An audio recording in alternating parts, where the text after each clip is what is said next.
Assalamualaikum warahmatullahi wabarakatuh. Sampurasun. Aturan wilujeng tepang barangkali sadaya wabil khusus kelas 10 di SMA Al-Falah Tanjung Jaya Kabupaten Tasikmalaya. Aturan wilujeng sumpihnya di sekolah anu endah kanggo urang sadayana diajar. Nepangkeun simkuring Abah Irwan anu insyaallah beres ngarencangan hidup sadayana dina atikan bahasa Sunda. Sing reueus atuh urang dipaparin kesempatan kanggo diajar bahasa Sunda. Margi ieu teh bahasa Sunda mangrupikeun ciciren budaya urang Sunda.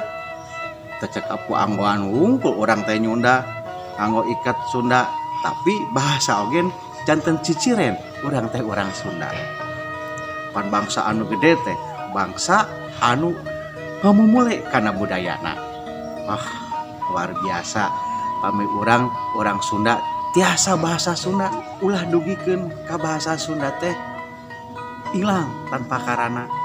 Ibarat cek paribasa jati kasilih ku junti bade kusaha deui dimumule budaya lamun lain ku urang rek iraha deui lamun lain ayeuna.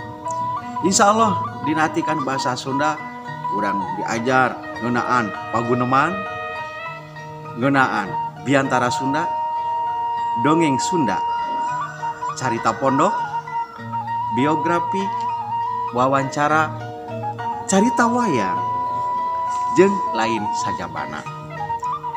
Insyaallah urang tepang dina sanes waktos kalangkungan daring atanapi urang tepang di kelas. Tangtosna dina ajaran atikan bahasa Sunda. Sakitu rupina anu tiasa kadugikeun dina waktos ayeuna ku Abah. Mung salampang wana hungkul. Pamudah-mudahan hidup sadayana aya dina kasehatan, aya dina panangteuyeungan Allah Subhanahu wa taala.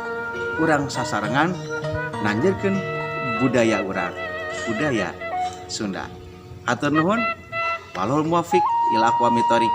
Wassalamualaikum warahmatullahi wabarakatuh.